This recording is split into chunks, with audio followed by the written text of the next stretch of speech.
avec une stratégie pour bien gérer son compte de trading, Christophe.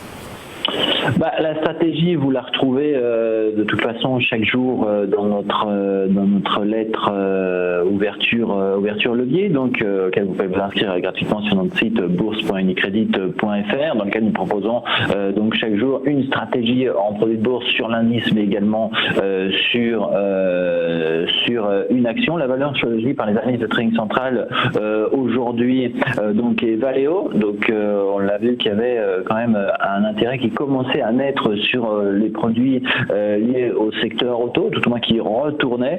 La stratégie proposée par les analystes est de voir la progression du titre se poursuivre. Et en l'occurrence, ils ont sélectionné un varan avec un prix d'exercice de 34, maturité décembre de cette année, dont le code mnémonique est D177T. Scénario alternatif, puisqu'on a toujours la possibilité de se positionner, je dirais, de façon contrarienne par rapport aux analystes. Un put avec un prix d'exercice de 28, maturité cette fois septembre, dont le code est 7489T. Si on a encore quelques minutes pour faire un petit peu de formation, on pourrait la dédier à l'aspect peut-être un peu plus technique sur comment choisir effectivement les turbos qui peuvent nous accompagner dans ces stratégies de peut-être un peu plus long terme. Qu'en pensez-vous? Allez-y, bien sûr, on a un petit peu de temps. Ok, merci beaucoup. Donc on le disait, on le voit, on le constate sur les échanges, les investisseurs sont en train de privilégier des stratégies qui sont peut-être un peu plus de long terme, c'est-à-dire qu'on veut se laisser peut-être le temps de respirer un peu plus. Donc pour ça, nous disions, on voit les échanges se positionner sur des turbo limités baisse, puisque c'est des instruments qui ne vont pas avoir de date de maturité, dans lequel je pourrais voir mon scénario se développer. Pour les deux produits, nous allons donc avoir la présence d'une barrière désactivante, donc nous retrouvons naturellement des produits haussiers, donc aussi bien des calls que des puts. Prenons l'exemple d'un call, lorsque le produit, nous sommes sur un turbo illimité baisse call, nous allons avoir une barrière désactivante, c'est-à-dire que nous allons bénéficier de la hausse du produit au-dessus de ce niveau. Si cette barrière est franchie, donc le produit est désactivé et remboursé. Puisque le produit n'a pas de date de maturité, chaque jour la barrière et le prix d'exercice sont remontés, ce qui me permet effectivement, considérant le niveau de taux actuel, de payer effectivement ce service, mais de pouvoir le faire de façon relativement modique par une transaction en bourse.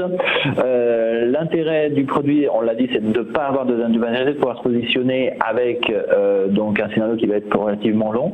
On va choisir le levier en fonction, c'est-à-dire de combien mon investissement va être accéléré par rapport à l'investissement direct sur l'action, simplement en choisissant où nous allons positionner cette fameuse barrière. Donc plus elle va être éloignée, moins mon investissement va être risqué, mais d'un autre côté, moins il va avoir un effet de l'effort, moins qu'il va être il va être moins surréactif par rapport au prix de l'action. Plus on va être proche, plus on va être risqué.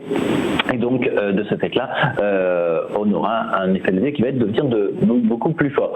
Le choix entre turbo illimité et turbo limité baisse, je dirais que ça joue peut-être plus sur la durée de notre scénario. On va choisir un turbo illimité lorsqu'on a une transaction qui va s'effectuer dans le mois qui vient, puisque sur les turbos illimités, la barrière est remise à jour une fois par mois. Donc par exemple, quand on est au début de mois, quand on sera début mai, on pourra utiliser ces produits pour un investissement sur le mois de mai.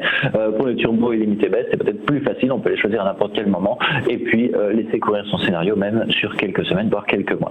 Donc des produits qui s'adaptent à des stratégies de long terme. Si on veut aller sur de court terme, naturellement, on a un ensemble de produits comme les turbos classiques ou les modes short qui nous permettent de le faire. Mais lorsqu'on a un scénario comme on le voit en ce moment de long terme, on choisira donc turbo illimité ou turbo illimité baisse.